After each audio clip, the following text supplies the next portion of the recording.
Hello friends, कसे आहात सगळे? तर मी दिशा ठुमकर आणि मी तुम्हाला 12वीचा ओसीएम हा सब्जेक्ट शिकवणार आहे.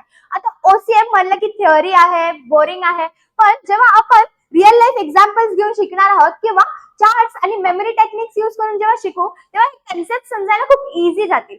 आता ओसीएम हे तुम्ही 11वी मध्ये शिकला असाल. ओसीएम म्हणजे काय? Organisation of commerce and management. Organisation म्हणजे काय? ऑर्गनायझेशन म्हणजे एक संघटना जिथे एकापेक्षा जास्त लोक एकत्र येऊन काम करतात, त्याला बोलतात संघटना.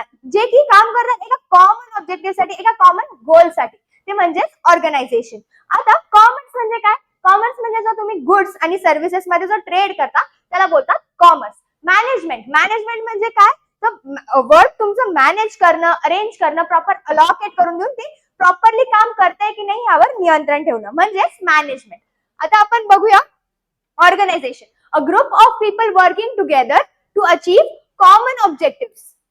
जसे की स्कूल्स, बँक, हॉस्पिटल्स. आता स्कूलमध्ये का काम करतात सगळे? तर एज्युकेशन सर्व्हिसेस प्रोव्हाइड करण्यासाठी. हॉस्पिटलमध्ये का काम करतात? हेल्थ केअर सर्व्हिसेस प्रोव्हाइड करण्यासाठी. म्हणजेच की ते एका सिंगल गोलसाठी, एका कॉमन गोलसाठी काम करत आहेत एकत्र येऊन, त्याला बोलतात ऑर्गनायझेशन. नेक्स्ट आहे commerce. Activities related to production, distribution आणि exchange of goods and services, जसं की buying and selling of goods, transportation आणि बँकिंग. नेक्स्ट आहे management. Getting work done through people म्हणजेच मॅनेजमेंट. आता तुमच्यापैकी कोणाकोणाला बिझनेस करायचा आहे किंवा टाटा, अंबानी, बिर्ला यांची नावं तुम्ही ऐकली आहात का? कधी तुम्ही विचार केला आहात का की स्कूलमध्ये, कॉलेजेसमध्ये जर प्रिन्सिपल नसते तर काय झालं असतं, किंवा ट्रॅफिक पोलीस नसते तर काय झालं असतं? सांगण्याचा उद्देश हाच आहे की प्रॉपर मॅनेजमेंट हे सगळीकडेच लागतं. सगळ्यांच्या डे टू डे ऍक्टिव्हिटीज मध्ये मॅनेजमेंट हे आहेच. आता तुम्ही एक्झाम्पल घ्या फेस्टिवल्स. जेव्हा आपल्या घरी फेस्टिवल्स असतात आपण छान छान डेकोरेशन करतो, आई आपल्याला छान छान डिशेस बनवून देते, बाबा आपल्याला लागेल ते सामान आणून देतात. म्हणजेच काय, आपापल्या स्किल्स प्रमाणे ते कामं आपण डिवाइड करून घेतली आहेत, डिस्ट्रीब्यूट करून घेतली आहेत, त्यामुळे आपले फंक्शन मॅनेजमेंट चांगलं होतं. आता आपण एक्झाम्पल बघूया की तुम्ही बिझनेस स्टार्ट करत आहात, तुमच्याकडे आहेत एम्प्लॉईज, मनी, मशीन, मटेरियल्स आणि एक बिझनेसचा गोल आहे. जर कोणताही एम्प्लॉई कधीही येतोय, कसंही काम करतोय किंवा सगळं काम एकच एम्प्लॉई करतोय, कोणी आयडल बसून आहे किंवा एका एम्प्लॉईला त्याच्या स्किल्स प्रमाणे त्याला फेअर रेम्युनरेशन देत नाही आहे, तर असं तुमच्या बिझनेस मध्ये चालणार आहे का? याने काय होणार आहे? कॉन्फ्लिक्ट आणि कन्फ्युजन क्रिएट होईल. आणि ह्यासाठीच आपल्याला हे अवॉइड करण्यासाठी मॅनेजमेंटसाठी एक प्रिन्सिपल्स दिले आहेत. प्रिन्सिपल्स म्हणजेच की रूल्स दिले आहेत, ते आपण जेव्हा फॉलो करतो तेव्हा आपलं मॅनेजमेंट फंक्शन स्मूथली करतं. आता तुम्ही विचार करताल, कधी विचार केला आहात का की क्रिकेटमध्ये आपल्याला रूल्स असतात, स्कूल्समध्ये रूल्स असतात, इव्हन आपल्या घरीही रूल्स असतात. हे रूल्स का असतात? कारण आपले सगळे ऍक्टिव्हिटीज प्रॉपरली आपण फंक्शन किंवा सगळे ऍक्टिव्हिटीज आपले नीट सुरळीतपणे पार पडले पाहिजे. तसंच आपल्याला प्रिन्सिपल्स मॅनेजमेंट साठी दिले आहेत. The principles of management are rules or guidelines that help the managers take decisions and manage organization activities effectively. They are not rigid laws. म्हणजे की त्यांनी आपल्याला गाईडलाईन दिली आहे की तुमचे प्रिन्सिपल्स ऑफ मॅनेजमेंट असे असणार आहेत किंवा रूल्स तुमचे असे आहेत. ते रिजिड नाही आहेत की तुम्हाला प्रत्येक प्रिन्सिपल हा तुमच्या बिझनेसमध्ये फॉलो करायचा आहे. हे डिपेंड करतं तुमच्या बिझनेसच्या साईजवर किंवा तुमच्या बिझनेसच्या नेचरवर किंवा तुमच्या सिच्युएशनवर की तुम्ही कोणते प्रिन्सिपल फॉलो करणार आहात. नेक्स्ट आता आपण बघूया meaning and definition of principle. आता principle is defined as a fundamental truth or proposition that serves as a foundation for a system of belief or behavior or a chain for reasoning. आता हे definition तुम्ही वाचल्यानंतर खूप hard वाटलं असेल ना, तर तुम्ही इझी लँग्वेज मध्ये लक्षात ठेवू शकता की principles are basic guidelines which helps in decision making and helps to achieve the business goals. की आता तुम्ही हे जेव्हा एक्झाम मध्ये लिहित आहात तेव्हा तुम्ही लक्षात ठेवू शकता की हे जनरल गाईडलाईन्स आहेत, ना की strict rules which can be modified according to the situation. आता आपण बघूयात हे प्रिन्सिपल्सचं नेचर काय असणार आहे, म्हणजे हे प्रिन्सिपल्स आपल्या प्रिन्सिपल्सचे कॅरेक्टरिस्टिक्स कसे असणार आहेत. तर ह्याचे 7 पॉइंट्स आहेत ते तुम्ही लक्षात ठेवू शकता. You give Payal flexible behaviour cause all. हे मेमरी टेक्निक जर तुम्हाला लक्षात राहत असेल तर तुम्हाला हे 7 पॉइंट्स लक्षात ठेवायला हेल्प होईल. आता फर्स्ट काय आहे तर युनिव्हर्सल ऍप्लिकेशन. आता हे प्रिन्सिपल्स जे आहेत ते कसे आहेत की तुमच्या प्रत्येक बिझनेसच्या टाईपला किंवा प्रत्येक ऑर्गनायझेशनला अप्लाय होतील, ऍप्लिकेबल आहेत असे आहेत. की तुमच्या साईज वेगळी असेल किंवा तुमचं नेचर बिझनेसचं वेगळं असेल, त्यावर डिपेंड नाही आहे. Management principles are applied to all types of organization irrespective of their size and nature. आता तुम्ही जेव्हा बोर्ड एक्झाम मध्ये आन्सर्स लिहिता तेव्हा जेव्हा तुम्ही हे कीवर्ड्स यूज करताल त्या आन्सर्स मध्ये तर तुम्हाला जास्त मार्क्स मिळायला हेल्प होईल. हे कीवर्ड्स यातले लक्षात ठेवा. Universal, all type of organisation, size, nature and applicable to all levels of management. Next आहे जनरल गाईडलाईन्स. आता हे प्रिन्सिपल्स आहेत हे तुम्हाला जनरल गाईडलाईन्स देतात की तुमचं मॅनेजमेंट असं प्रिन्सिपल्स तुमचे असले पाहिजेत. हे रिजिड नाही आहे की तुम्ही प्रत्येक प्रिन्सिपल तुम्ही फॉलो करायचा आहे. ते provide general guidelines for solving organisational problems. They are not rigid. ते आपल्या सिच्युएशन टू सिच्युएशन किंवा साईज आणि तुमच्या बिझनेसच्या नेचरवर डिपेंड आहे. They can be applied according to the situation, size and nature of the business. Keywords लक्षात ठेवा. General guidelines, situation, problem solving आणि नॉट रिजिड. आता तुम्ही विचार केला आहे का हे प्रिन्सिपल्स तुम्हाला दिले आहेत पण हे असेच दिले आहेत का? नाही. ह्या मागे काही तुम्ही टेस्ट असतील, त्यांचे काही स्टडी असेल तर त्याला बोलतात की principles are formed by practice and experiments. Management principles are not simply guessed. They are developed through systematic observation, research, experiments and practice. आता हे कीवर्ड्स तुम्ही लक्षात ठेवा. सिस्टमॅटिक ऑब्झर्वेशन, रिसर्च, एक्सपेरिमेंट्स आणि प्रॅक्टिस. नेक्स्ट आहे फ्लेक्सिबिलिटी. आता तुमचं बिझनेसची situation time to time change होत राहते त्याप्रमाणे तुम्ही हे प्रिन्सिपल्सही चेंज करू शकता. Flexibility. Management principles can be changed or modified according to the situation. आता ह्याचे कीवर्ड्स लक्षात ठेवा. Changing situation, modified application of the principle. Behavioural in nature. आता मॅनेजमेंट म्हणलं की मॅनेज कोण करतात? तर मॅनेजर्स. त्यांच्या अंडर काम कोण करतात? तर एम्प्लॉईज. तर हे मॅनेजर्स आणि एम्प्लॉईज कोण आहेत? ह्युमन बिंग्स.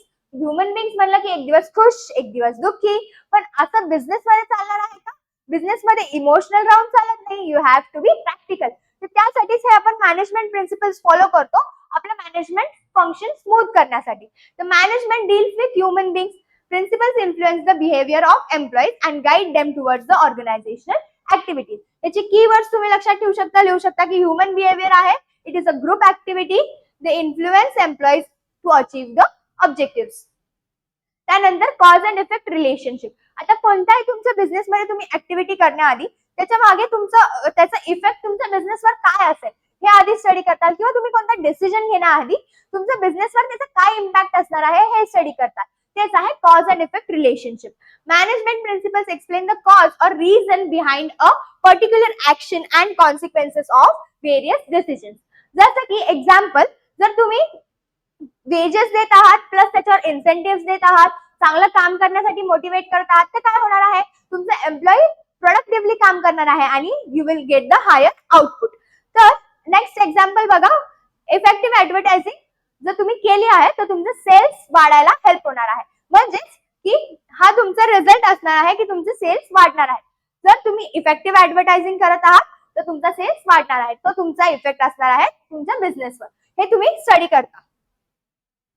नेक्स्ट आहे all principles are equally important. आता तुम्ही एक प्रिन्सिपल फॉलो करत आहात की युनिटी ऑफ कमांड फॉलो करत आहात, रेम्युनरेशनचा प्रिन्सिपल फॉलो नाही करत आहात, जर तुम्ही कोणत्या एम्प्लॉईला अनफेअर रेम्युनरेशन देतात असं बिझनेस मध्ये चालत नसतं.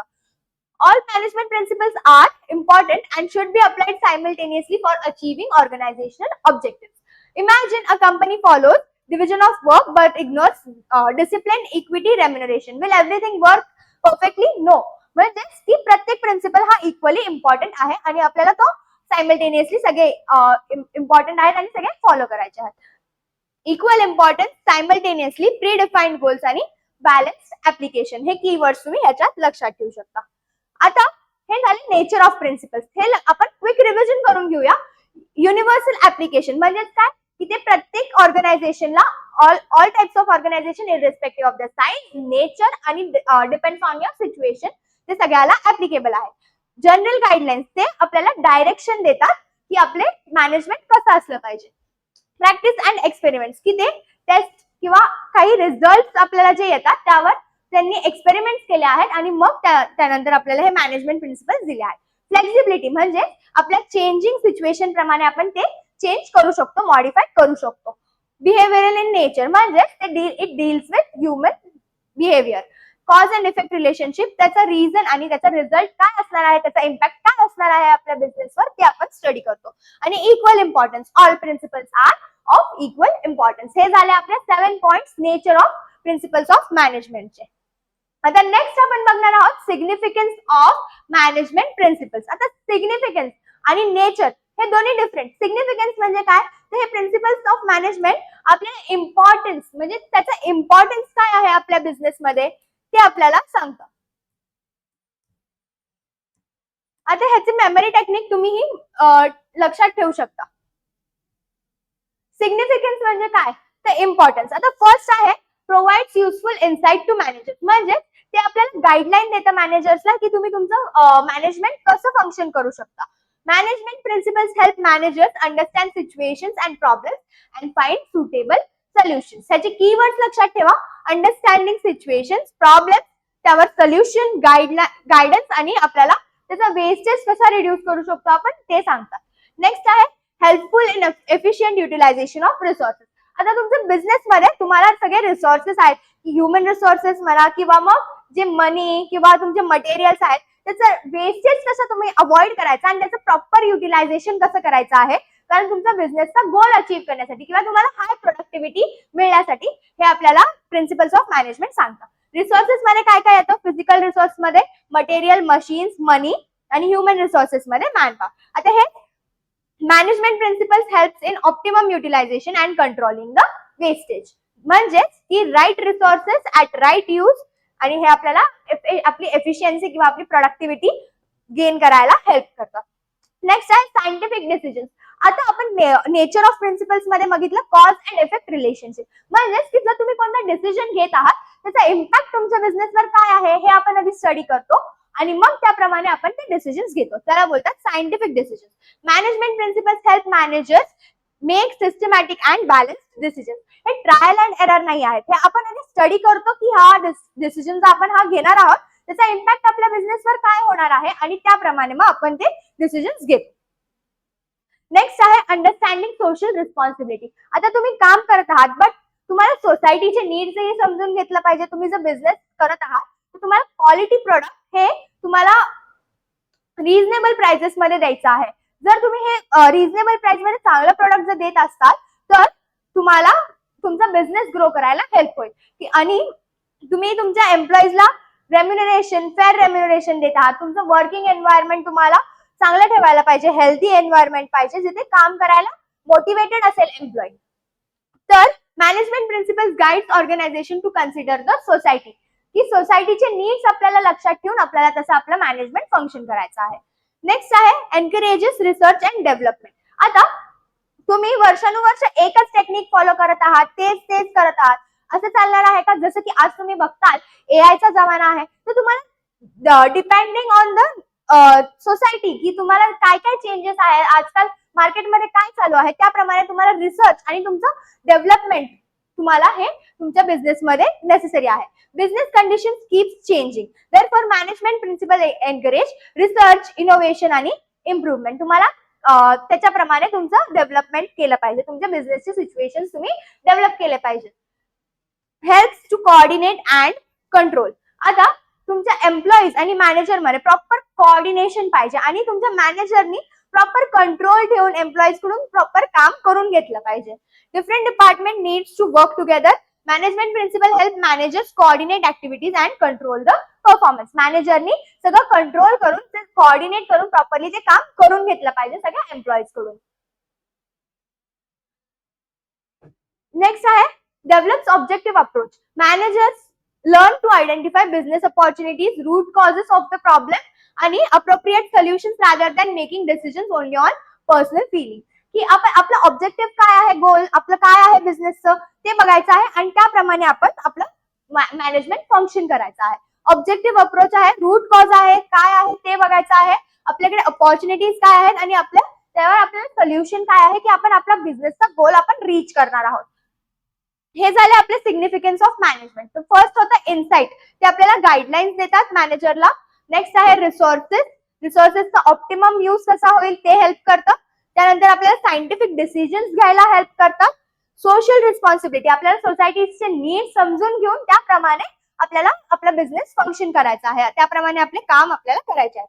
रिसर्च अँड डेव्हलपमेंट, काळाप्रमाणे आपल्याला रिसर्च आणि आपला ऍक्टिव्हिटीज आपले किंवा सगळे टेक्निक्स डेव्हलप करता आले पाहिजे. कोऑर्डिनेशन अँड कंट्रोल, मॅनेजरचं एम्प्लॉईज मध्ये कोऑर्डिनेशन आणि कंट्रोल पाहिजे की त्यांचं काम कसं चालू आहे. आणि ऑब्जेक्टिव्ह अप्रोच, आपला ऑब्जेक्टिव्ह आपण कसं आपलं फुलफिल करत आहोत किंवा आपण आपल्या अप्रोप्रिएट आपले जे सोल्युशन आहेत ते युज करून आपण कसं आपला गोल अचीव्ह करत आहोत त्याकडे आपल्याला लक्ष द्यायचं आहे. हे सगळे झाले importance of management of principles. आता नेक्स्ट आपण बघूया थिअरीज ऑफ मॅनेजमेंट. आता हे थिअरीज आपल्याला दिल्या आहेत, ते कोणी कोणी दिल्या आहेत, तर हेनरी फायल, F.W. टेलर आणि एल्टन मान.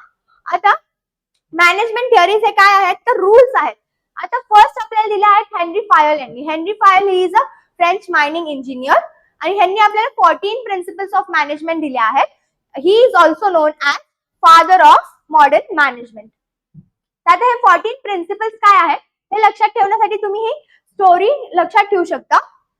Divide authority, discipline command, direction subordinate, centralization, remuneration scales order, equity stabilizes initiative and team. आता हे 14 प्रिन्सिपल्स काय आहेत हे बघूया आपण.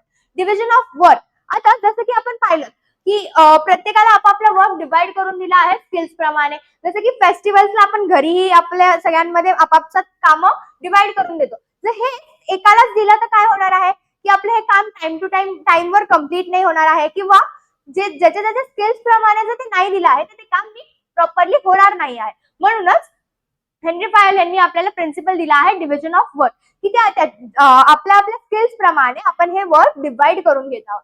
Work should be divided into different kinds and assigned to the employees according to their qualities and capabilities. It helps in improving the efficiency and increases the productivity. आपल्या वर्करला प्रोडक्टिव्हली काम करायला हेल्प करतं. जर एकावरच सगळा बर्डन टाकून दिला तर तो प्रोडक्टिव्हली काम करू शकणार आहे का? नाही.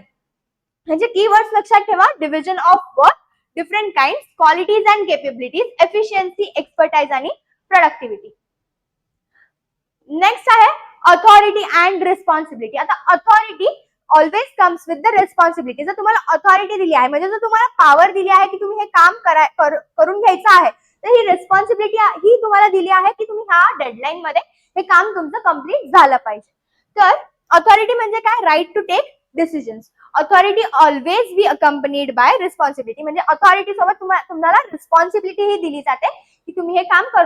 जर मॅनेजरला तुम्ही अथॉरिटी दिली आहे की तुम्ही ह्या एम्प्लॉईज कडून हे काम करून घ्यायचं आहे, जर त्यांना पॉवर दिली आहे तर त्यांना रिस्पॉन्सिबिलिटी ही द्या की ह्या डेडलाईन मध्ये हे काम तुमचं कम्प्लीट झालं पाहिजे. Example, a sales manager is responsible for achieving a sales target.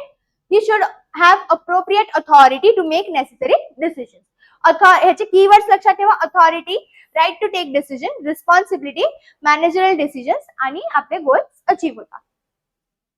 Next आहे डिसिप्लिन. एम्प्लॉईजनी प्रत्येक आपले रूल्स आणि रेग्युलेशन फॉलो करून डिसिप्लिननी काम केलं पाहिजे जर आपल्याला आपला बिझनेस स्मूथली फंक्शन करायचा असेल आणि आपले गोल्स आपल्याला रीच करायचे असतील. Employees must obey and respect organizational rules.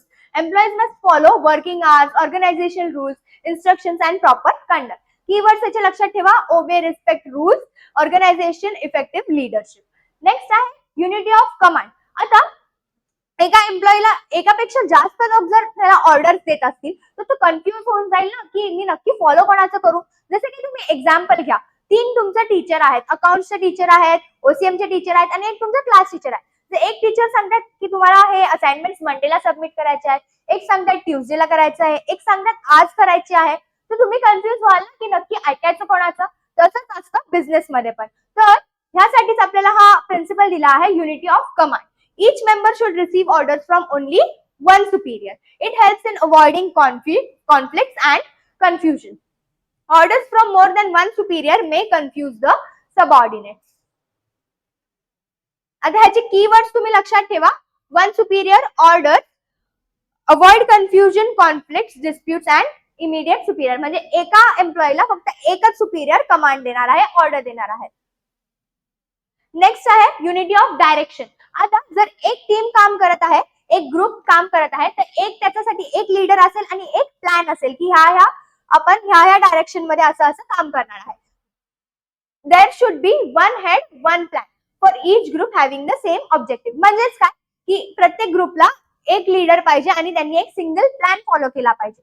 जर 2 प्लॅन्स असतील किंवा 2 लीडर्स असतील तर त्यामध्ये काय होणार आहे, कन्फ्युजन क्रिएट होणार आहे. A common objective needs one plan and one direction to avoid conflicting efforts. Next आहे subordination of individual interest to organizational interest. म्हणजेच की इंडिव्हिज्युअल इंटरेस्ट आपल्याला साईडला ठेवून आपल्याला ऑर्गनायझेशनच्या गोलला रीच करण्यासाठी आपल्याला त्याप्रमाणे काम करायचं आहे.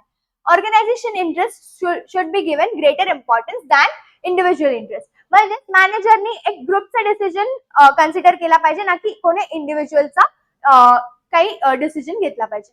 Every manager should take the decision by considering the interest of group as a whole.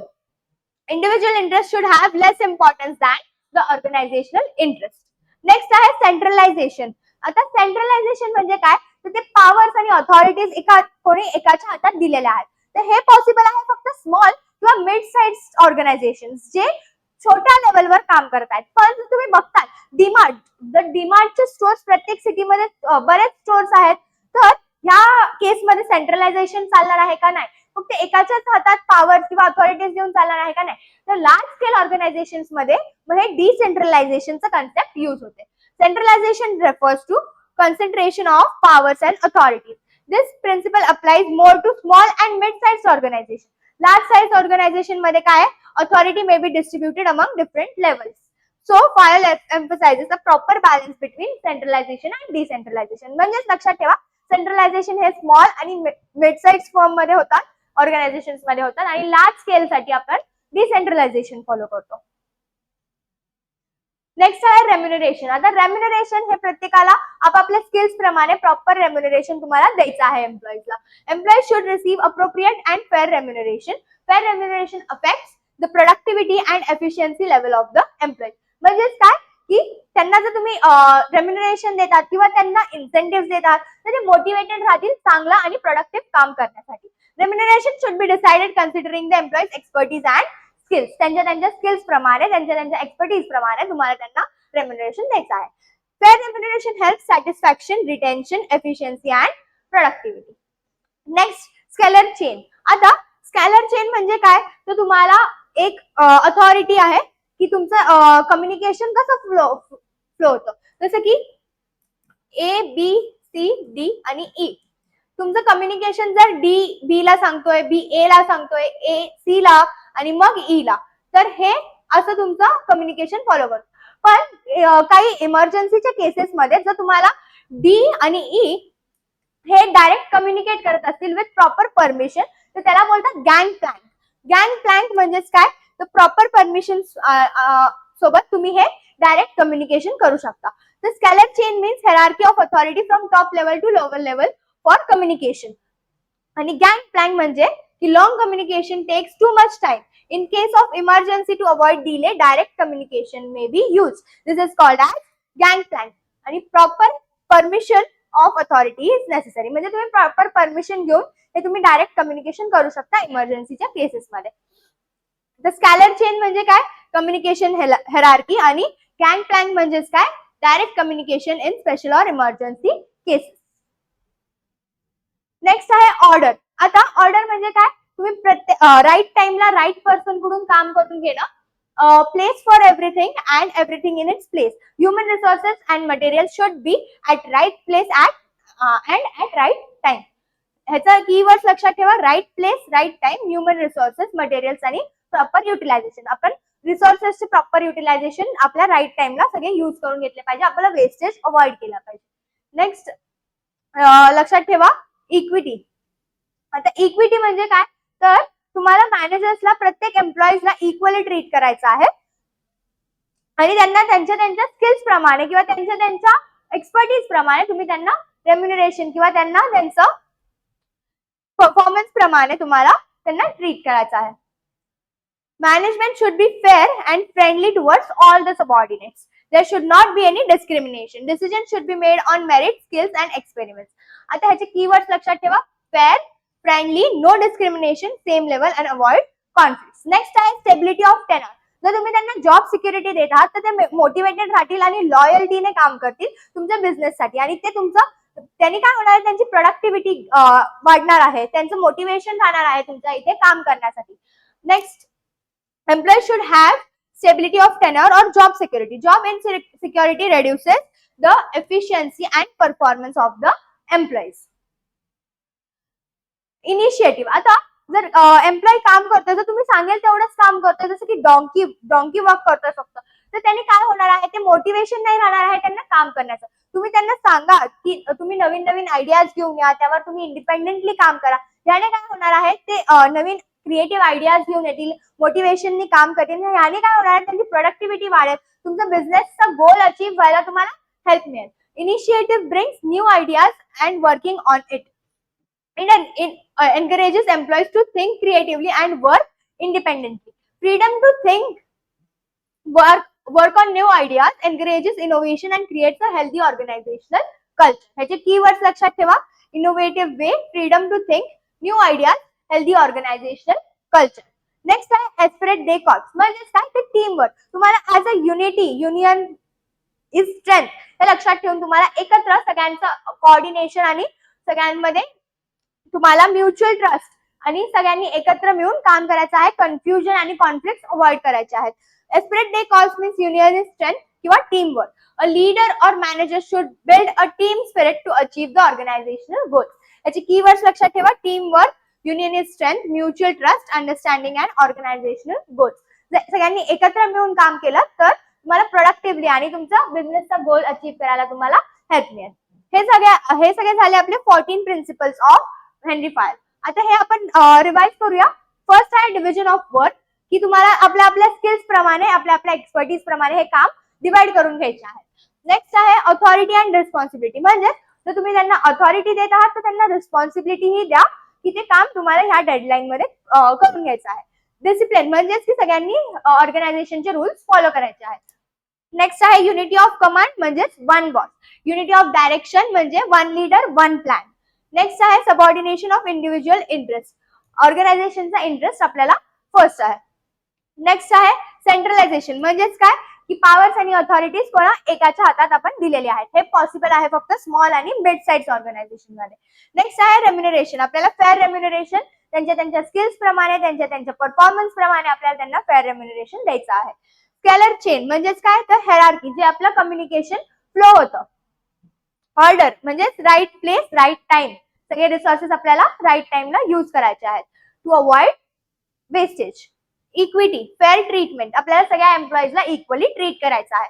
Next आहे stability of tenure, job security. Initiative म्हणजेच काय की तुम्हाला मोटिवेट करायचं आहे, न्यू आयडियाज घेऊन या आणि त्यावर तुम्ही इंडिपेंडेंटली वर्क करा. आणि एस्पिरेट डे कॉल्स म्हणजे team work, unity is strength. हे सगळे झाले हेनरी फायरचे 14 प्रिन्सिपल्स. आता यामध्ये युनिटी ऑफ कमांड आणि युनिटी ऑफ डायरेक्शन ह्यामध्ये कन्फ्युज न होता तुम्ही हे लक्षात ठेवू शकता. युनिटी ऑफ कमांड म्हणजे one superior one employee, one boss. आणि इथे युनिटी ऑफ डायरेक्शन मध्ये वन हेड वन प्लॅन. ह्यानी काय होणार आहे, तुम्हाला कन्फ्युजन कमी राहणार आहे की कमांड म्हणजेच वन बॉस आणि डायरेक्शन म्हणजेच वन प्लॅन. नेक्स्ट आहे आता आपण बघूया FW टेलरचे principles of management. FW Taylor यांनी आपल्याला सायंटिफिक प्रिन्सिपल्स ऑफ मॅनेजमेंट दिले आहेत, म्हणूनच आपण त्यांना बोलतो फादर ऑफ सायंटिफिक मॅनेजमेंट. तर ह्यांनी आपल्याला कोणते प्रिन्सिपल दिले आहेत ते आपण बघूया. तर 6 प्रिन्सिपल्स आहेत, हे तुम्ही मेमरी टेक्निक लक्षात ठेवू शकता. Science helps mind cooperate, divide and develop. आता फर्स्ट आहे science not rule of thumb. म्हणजे की ह्या मागे तुम्ही प्रॉपर स्टडी केला आहे, प्रॉपर एक्सपेरिमेंट्स केले आहेत आणि त्यानंतर तुम्ही हे प्रिन्सिपल्स दिले आहेत. ना की नॉट रूल ऑफ थंब म्हणजेच काय की हे ट्रायल अँड एरर बेसिसवर काम नाही करत. Replace traditional rule of thumb method with methods developed through scientific analysis. Rule thumb methods involve personal judgment and bias. This principle means selecting the best method of doing a job after proper scientific study and analysis and not by guesswork or trial and error. म्हणजे आपल्याला scientific मेथडनी हे आपल्याला principles follow करायचे आहेत, ना की गेसवर्क किंवा trial and error बेसिसवर. नेक्स्ट आहे हार्मनी नॉट डिस्कॉर्ड. म्हणजे तुम्ही तुमच्या एम्प्लॉईज मध्ये प्रॉपर कोऑर्डिनेशन असलं पाहिजे आणि तुम्हाला कॉन्फ्लिक्ट अवॉइड करायचे आहेत. का तुमचं वर्किंग एन्व्हायरमेंट हे हेल्दी राहील आणि सगळे मोटिवेटेड राहतील काम करण्यासाठी. Harmony not discord. There should be harmony and understanding between the management and employees. और coordination will reduce conflicts. It creates healthy work environment. ह्याचे कीवर्ड्स लक्षात ठेवा. हार्मनी मॅनेजमेंट आणि एम्प्लॉईज मध्ये, cooperation, healthy working environment, prosperity. Next आहे mental revolution. Both management and employees should change their attitude towards each other and cooperate. The management should understand the employees and employees should understand the management. सगळ्यांनी एकमेकांना समजून घेऊन आणि coordination, कोऑपरेशननी काम केलं पाहिजे एकत्र. ह्याचं कीवर्ड्स लक्षात ठेवा. Management, employees, equal importance, cooperation आणि प्रोडक्टिव्हिटी. नेक्स्ट आहे कॉपरेशन नॉट इंडिव्हिज्युअलिझम. जसं की आपण बघितलं subordination of individual interest over organisational interest. तसंच आपल्याला म्युच्युअल कॉपरेशननी एकत्र मिळून काम करायचं आहे, ना की फक्त एकाच तुम्ही आयडियाज घेताय किंवा एकाच ऐकताय असं नाही पाहिजे. सगळ्यांनी मिळून काम करायचं आहे. There should be mutual cooperation between management and employees. Management should consider employees suggestion आणि employees should cooperate with the management. दोघांनी एकमेकांना समजून घेऊन कोऑपरेटिव्ह वेनी काम करायचं आहे. It leads internal competition to healthy working environment. ह्याचे कीवर्ड्स लक्षात ठेवा. Mutual cooperation, trust, team spirit, suggestions आणि इंटिग्रल पार्ट. नेक्स्ट आहे डिव्हिजन ऑफ रिस्पॉन्सिबिलिटी. जसं जसं तुम्ही वर्क डिवाइड करता त्याच्याप्रमाणे तुम्ही रिस्पॉन्सिबिलिटी ही डिवाइड करून द्या की तू जर हे काम करत आहे तर इट इज युअर रिस्पॉन्सिबिलिटी की तू ह्या डेडलाईन मध्ये हे काम करून कम्प्लीट करत आहे. Work should be accompanied by proper division of responsibilities between the manager and employees.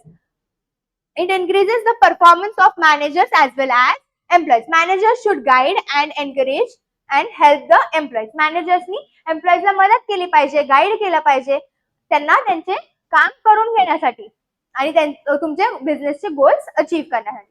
Development of employer and employee for greater efficiency and maximum prosperity. तुम्ही properly time to time तुम्ही training दिली पाहिजे तुमच्या एम्प्लॉईजला. कारण जर तुम्ही त्यांचे स्किल्स किंवा त्यांचं डेव्हलपमेंट जर तुम्ही करताल तर ते इफेक्टिव्हली काम करतील, प्रोडक्टिव्हली काम करतील आणि ते तुमचा बिझनेसचा गोल किंवा तुमचा बिझनेस सक्सेसफुल होण्यासाठी तुम्हाला हेल्प होणार आहे. Performance of organisation depends on the performance of its employees. Employees must be given training and development opportunities to improve the efficiency and prosperity. Training, development, skills, capabilities, efficiency आणि maximum prosperity. ते तुम्ही time to time त्यांना train करत राहिलं पाहिजे, त्यांचं development झाली पाहिजे आणि तुमचं बिझनेसचे गोल्स अचीव होतील ह्याने. नेक्स्ट आता आपण बघूया टेक्निक्स ऑफ सायंटिफिक मॅनेजमेंट. तर टेक्निक्स मध्ये काय काय आहे तर work study, standardisation, scientific task setting, scientific selection and training, functional organisation and differential piece rate wage plan. आता फर्स्ट आहे वर्क स्टडी. आता वर्क स्टडी मध्ये तुम्ही काय काय स्टडी करता तर टाइम, मेथड, मोशन आणि फटीग. आता वर्क स्टडी म्हणजेच काय तुम्ही फर्स्ट आहे टाइम मध्ये तर तुम्ही स्टडी करणार की हा वर्क तुम्हाला पर्टिक्युलर वर्क तुम्हाला कम्प्लीट करायला किती टाइम लागत आहे. तर हे तुम्ही इथे लक्षात ठेवू शकता हाऊ लॉंग. तर जर तुम्ही काही वर्क कम्प्लीट करत आहात तर तुम्हाला हा किती टाइम मध्ये कम्प्लीट होत आहे हे तुम्ही स्टडी करणार आणि हा टाइम तुम्ही स्टँडर्ड टाइम सेट करणार की हे तुमचं काम कम्प्लीट करायला तुम्हाला एवढा टाइम लागणार आहे. नेक्स्ट आहे मेथड स्टडी. आता तुम्हाला तुमचं टाइम किंवा तुमचे जे रिसोर्सेस तुम्ही यूज करत आहात हे मिनिमम किंवा ऑप्टिमम यूज करून तुम्ही वेस्टेज अवॉइड करून हे कसं काम करू शकता, कोणत्या मेथडनी जास्त इफेक्टिव्हली काम करू शकता हे तुम्ही स्टडी करता मेथड स्टडी मध्ये. Finding the best method of doing particular job. It helps in wastage of time, reduce wastage of time, raw material wastage आणि resource wastage. आता ह्याचं लक्षात ठेवू शकता which method is best. Motion study. आता motion study म्हणजे काय की तुम्ही एम्प्लॉईज काम करताय किंवा तुमचं कोणतं मशीन चालू आहे तर ह्याचे कोणते तुम्ही मुवमेंट्स कमी करू शकता, रिड्यूस करू शकता हे तुम्ही इथे स्टडी करणार आहात. Study of movements of employees machine while performing a task. It helps in eliminate unnecessary motions. जे काही नाही लागत आहे आपल्याला ते आपण एलिमिनेट करू शकतो. मोशन म्हणजे काय मुवमेंट. आपण एम्प्लॉईजचे काम किंवा जे मशीन काम करते जे कोणतं अवॉइड करू शकतो ते आपण यामध्ये स्टडी करतो. नेक्स्ट आहे फटीग स्टडी. जर तुमचा एम्प्लॉई काम करतच आहे, तुम्ही त्यांना कंटिन्यू कामच करत आहात तर असं चालणार आहे का? नाही. त्यांना टाइम टू टाइम तुम्ही ब्रेक्स दिले पाहिजे त्यांचं माइंड फ्रेश राहण्यासाठी. जर तुम्ही त्यांना टाइम टू टाइम ब्रेक्स नाही दिले तर काय होणार आहे, ते अनमोटिवेटेड होईल, त्यांना मोटिवेशन नाही राहणार काम करण्याचं. त्यासाठी तुम्हाला त्यांना ब्रेक्स दिला पाहिजे, त्यांना टार्गेटचं प्रेशर नसला पाहिजे किंवा लॉंग वर्किंग आवर्स नसलं पाहिजे. त्याने काय होणार आहे, study of employee fatigue and methods to reduce it. ह्यानी आपला जेव्हा आपण हे टाइम टू टाइम त्यांना ब्रेक्स देतो तर त्याने काय होणार आहे, त्यांचं फटीग रिड्यूस होणार आहे आणि ते मोटिवेशनने किंवा हाय प्रोडक्टिव्हिटीने काम करणार आहेत आणि त्यानेच आपला बिझनेस आपल्याला सक्सेसफुल व्हायला, ग्रो व्हायला हेल्प होणार आहे. तर आता हे झालं टाइम, मेथड, मोशन आणि फटीग स्टडी. आता टाइम स्टडी मध्ये आपला क्वेश्चन काय आहे की आपण किती टाइम घेतो हे काम कम्प्लीट करायला. मेथड, की कोणती मेथड बेस्ट आहे आपल्याला हे काम करायला, की आपण रिसोर्सेस कोणते आपण हे अवॉइड करू शकतो किंवा रिड्यूस करू शकतो त्याचं वेस्टेज. नेक्स्ट आहे मोशन स्टडी, जे मुवमेंट्स आपल्याला अननेसेसरी आहेत ते आपण अवॉइड करणार आहोत. आणि फटीग स्टडी, की आपला एम्प्लॉईजचा टायर्डनेस किंवा त्यांचा स्ट्रेस कसा रिड्यूस करू शकतो. नेक्स्ट आता आहे standardisation of tools and equipment. तर तुम्ही बघितलं असताल की हॉटेल्समध्ये किंवा कुठे बाहेर जेव्हा मेसमध्ये त्यांचं एक प्रमाण ठरलेलं असतं की तुम्ही एवढं मीठ टाकणार आहात, एवढं तिखट टाकणार आहात. का तर त्यांचं स्टँडर्डायझेशन आहे, की त्यांचं स्टँडर्ड, त्यांचं माप आहे ते, आणि तेच नेहमी ते युज करत आहेत. Tools, equipment, working environment and production methods are standardised. तर ह्यानी आपल्याला बेनिफिट काय होणार आहे, आपला स्पॉइलेज किंवा वेस्टेज आपण रिड्यूस करणार आहोत, आपली प्रोडक्शन कॉस्ट आपली रिड्यूस होणार आहे. जे एम्प्लॉईज उगाच काम करत आहेत त्यांचं फटीग आपण रिड्यूस करू शकतो आणि आपली क्वालिटी आपण इम्प्रूव्ह करू शकतो. तर स्टँडर्डायझेशनने काय होणार आहे, लेस वेस्टेज आणि बेटर क्वालिटी प्रोडक्ट्स आपल्याला मिळणार आहेत. नेक्स्ट आहे सायंटिफिक टास्क सेटिंग. आता तुम्ही म्हणताल की मी 24 आवर्स डे मध्ये आहेत तर मी त्यातला 20 तास अभ्यास करतो, हे प्रॅक्टिकली पॉसिबल आहे का? नाही. तर आपण तसंच बिझनेस मध्ये हे काम जर कम्प्लीट व्हायला तुम्हाला किती टाइम लागत आहे हे आपण प्रॉपर स्टडी करणार आहोत. का तर आपल्या एम्प्लॉईनी ते कामाच्या जास्त पण काम नाही केलं पाहिजे किंवा त्याच्यापेक्षा कमीही काम नाही केलं पाहिजे. Taylor emphasise fixing a fair day's work scientifically to prevent employees from working too much below their capacity and to ensure optimum utilization of workforce. याचे कीवर्ड्स लक्षात ठेवा, fair day's work, standard employee capacity आणि optimum utilization. Next आहे scientific selection and training. तुम्ही hiring करताय, तुम्ही एम्प्लॉईजला higher करताय, select करताय, तर त्याच्याप्रमाणे त्यांना ट्रेनिंग ही द्यायचं आहे जेव्हा तुम्ही त्यांना हायर करताल. आणि ते ट्रेनिंग तुम्ही त्यांना टाइम टू टाइम त्यांना अपग्रेड केलं पाहिजे, त्यांना डेव्हलपमेंट किंवा त्यांचे training session time to time तुम्ही घेतलेच पाहिजे. Select right person for right job using scientific selection procedures and provide proper training. ह्याचं प्रोसेस काय आहे, जॉब स्पेसिफिकेशन, त्यांच्या स्किल्स प्रमाणे तुम्ही त्यांना हायर करणार आहात, scientific selection, right person, training, आणि मग त्यांना ट्रेनिंग देणार आहात आणि त्यांनी इफेक्टिव्हली, इफिशियन्सी ते काम करणार आहेत आपल्या बिझनेसला ग्रो करण्यासाठी. त्याचे कीवर्ड्स लक्षात ठेवा, right person, right job, right training. Next आहे फंक्शनल ऑर्गनायझेशन. आता ह्यामध्ये जेव्हा आपण बघतो तर प्लॅनिंग कोणी दुसरं करतं आणि ते इम्प्लिमेंट कोणी करणारे दुसरे असतात. तर आपल्याला हे 8 फोरमॅन दिले आहेत. प्लॅनिंग फेजला 4 आहेत आणि इम्प्लिमेंटेशनला 4 आहेत. प्लॅनिंग फेज मध्ये आहेत route clerk, instruction clerk, time and cost clerk आणि डिसिप्लिन. नेक्स्ट आपल्याला इम्प्लिमेंटेशन मध्ये आहे गँग boss, speed boss, repair boss आणि इन्स्पेक्टर. आता हे 4 झाले प्लॅनिंगचे आणि 4 इम्प्लिमेंटेशनचे. असे आपल्याला टोटल 8 फोरमॅन आहेत फंक्शनल ऑर्गनायझेशन. नेक्स्ट आहे differential piece rate wage plan. आता तुम्ही प्रत्येकाला सेम जर रेम्युनरेशन देत आहात तर मोटिवेशन कसं राहील एम्प्लॉईज मध्ये चांगलं काम करण्यासाठी. तर तुम्ही आपल्या स्किल्स प्रमाणे, त्यांच्या परफॉर्मन्स प्रमाणे जर तुम्ही त्यांना वेजेस देत आहात तर ते मोटिवेटेड राहतील अजून चांगलं काम करण्यासाठी. मग जे चांगलं काम करत आहेत त्यांना जास्त वेजेस आणि जे लेस प्रोडक्टिव्हली काम करत आहेत त्यांना कमी wages. Wages are linked with performance against the standard output. If worker performs above the standard, higher wage rate, आणि if it performs below standard, the lower wage rate. To motivate employees to achieve higher performance. ते मोटिवेशननी आणि प्रोडक्टिव्हली काम करतील कारण त्यांना motivation असणार आहे. जर त्यांनी हायर परफॉर्मन्स असेल त्यांचा तर हायर वेज रेट त्यांना देणार आहोत आपण. म्हणून आता हे झालंय FW टेलर आणि हेनरी फायलचे. तर ह्यामध्ये डिफरन्स तुम्ही लक्षात ठेवू शकता. हेनरी फायल यांनी ऍडमिनिस्ट्रेटिव्ह थिअरी दिली आहे. He is called as father of modern management. त्यांनी 14 प्रिन्सिपल्स दिले आहेत जे फोकस करतात मॅनेजमेंट आणि ऍडमिनिस्ट्रेशनवर. तसंच फायलचा आहे सायंटिफिक मॅनेजमेंट थिअरी आहे, त्यांना बोलतो आपण फादर ऑफ सायंटिफिक मॅनेजमेंट, आणि त्यांनी दिले आहेत आपल्याला 6 principles of management. It focuses on scientific approach of work.